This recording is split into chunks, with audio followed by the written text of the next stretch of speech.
Hey guys, how's it going? Michael Troy here. Boy, are you in for a treat today. We are looking inside the infamous NIGHTCAT issue 1 from Marvel Comics. I say issue 1, there was never an issue 2 or any other follow-up. This was supposed to be a huge thing from 1991. Check out that gorgeous Joe Jusko cover. The pedigree of the people working on this book is crazy. Stan Lee scripting, Jim Lee designed the costume, Dennis Cowan penciling, Jimmy Palmiotti inking, Janice Chiang lettering. It is crazy. Barry Dutter, the equally infamous Marvel editor, is co-writing. It is so good. I cannot wait to share it with you guys. Subscribe to my channel if you haven't already. Hit that like button and let's get right into this bad boy.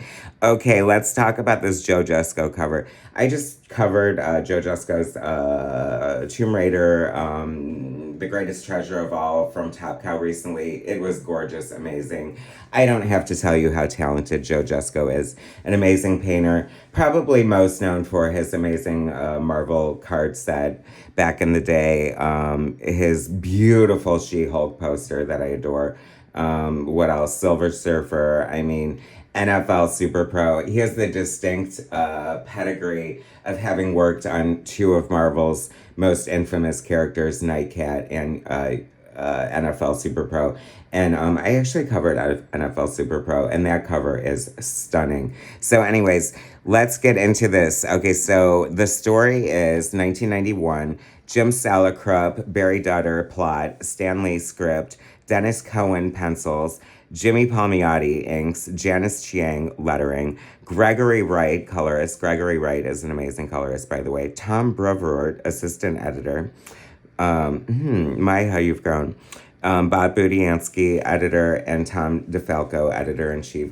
So, what the heck is this chick's name anyway? So, Marvel came up with this idea based on the huge smash success of Dazzler to once again try to create a superhero and pair her with a real-life singer, Jacqueline Tavares. So, she released an album as NIGHTCAT in conjunction with this comic book, went on a press tour with Stan Lee, and the book tanked. It didn't really sell very well. The album didn't chart. And whatever happened to Jacqueline Tavares, I'm going to have to find out. Expect a follow-up video. Okay, so Jim Lee designed the costume. I mean, all the cards were lined up for this to be a huge smash success. And I just think that when you're doing something distinctly not comics, it's kind of weird because it's like if you're not doing it for the comic book audience, they're not going to buy it. And if you're doing it for an audience that doesn't buy comic books, they're not going to buy it either. Lesson learned right there, guys. Janice Chiang's lettering is amazing. Okay, so let's talk about the costume. So funny. Like, this is amazing. Can you believe that Joe Jusko spent all this time, like, painting this gorgeous cover? Like, I love this cityscape of New York. I love the, like, 3 normal-looking cats just walking around her. That is so good. So anyway, her mom was a singer and an alcoholic, and she wound up dying of, like, alcohol poisoning. I don't know if that's not funny, but I don't know. It felt like such a, like, ABC movie of the week. And it's so funny because it started out, like, cheesy, and, like, I was like, oh, my gosh, the Stanley dialogue, whatever. This is so, like, I was, like, so bracing myself. And I just kept getting, like, pulled in. Look at these gorgeous Gregory Wright colors, by the way. Such an interesting thing to see Jimmy Palmiotti inking Dennis Cowan. Jimmy Palmiotti's such a great inker. He's one of those inkers who I feel doesn't have, like, a distinct inking style, and he's more there for the penciler. He's kind of like a Bob Wiacek or an Al Milgrom. He's going to stay faithful to the pencils and not co-opt them like a Terry Austin or a Klaus Janson or a Bill Sienkiewicz who totally, like, overpowers. So at first I thought, what a strange combination, because Dennis Cowan has this, like, scratchy Sienkiewicz, edgy kind of Gene Colan-esque kind of fluidity to his art. And Jimmy Palmiotti, I associate him with, like, Joe Quesada and Amanda Connor, more like polished, clean art. But, arguably an inker should be versatile. So anyway, her mom dies, and her, even though she wants to follow in her footsteps, not dying, becoming a singer, her dad's like, no. Her dad's a cop, by the way. And so he's like, you go to college, and she's going to become a lawyer or something, whatever. and then her old arch nemesis winds up becoming famous, and that pisses her off. You know, jealousy is always a good motivator. So she's like, screw that bitch. And she's like, there's a contest to win a recording contract. And she's like, I'm going to do it on the sly, whatever. And of course, she wins after this performance in this amazing Jim Lee costume. I love seeing the different artists draw it.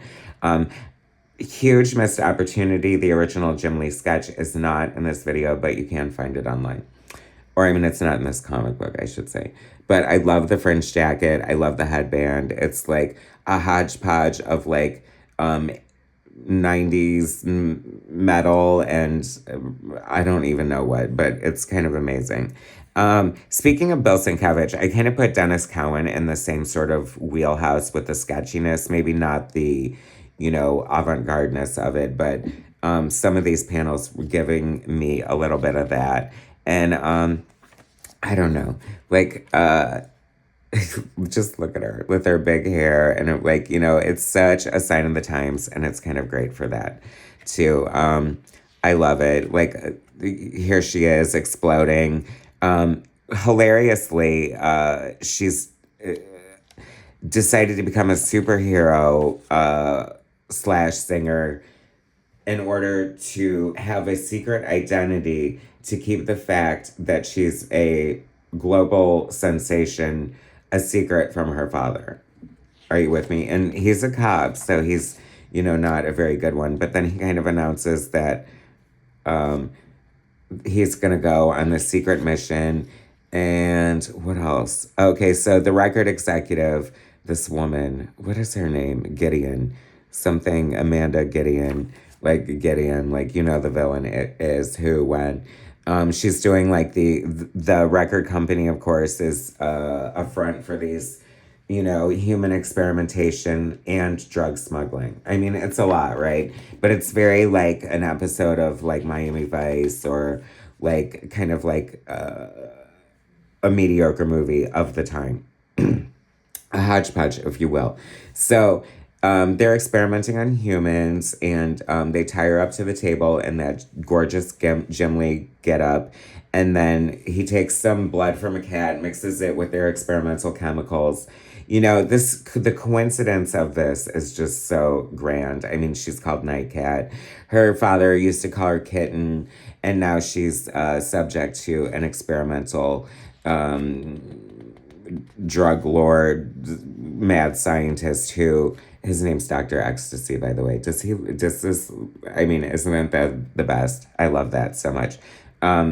So she's gonna get like cat-like powers from this. You know what I mean? I mean, it's basically like Spider-Man's origin, if you think about it. Then her dad gets shot 1, 2, 3, 4, 5, 6, like 7 times. Blam, crack, blam, boom, boom, boom.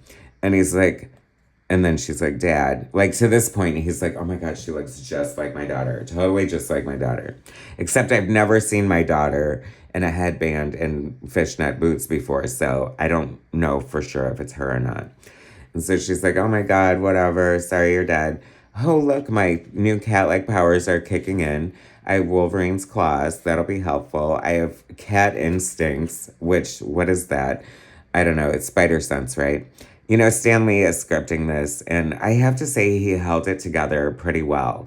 Like, I was just expecting, I mean, I don't know, you know what I mean? It's like, you think that Stan Lee just sort of sits behind the typewriter and just, like, looks at the pages and, like, Excelsior, blah, blah, blah, blah, blah, blah, blah. But there's something here. There's something here, you know what I mean? There's a little bit of a story. I was, like I said, I was totally sucked in. This is a gorgeous panel. I love that. See, that is the weird thing. Like, I thought Dennis Cowan was such a weird choice for this. You know, she isn't especially beautiful. I don't think he's especially known for his women. It's like, why not get somebody like Adam Hughes who's going to, like, knock it out of the park? I mean, we're selling the sex here, the female here, and arguably, not only does she not look great, she doesn't even look like the same character in some panels. And I hate to knock the art like that because, I mean, Dennis Cowan is such a legend.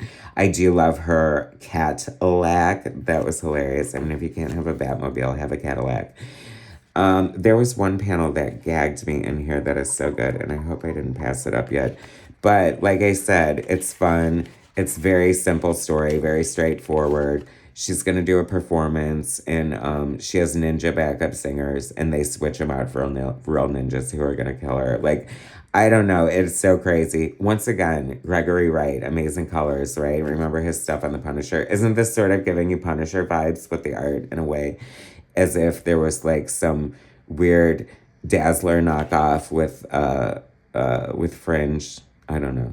Anyway, it's crazy, but I love it at the same time. And it's so good.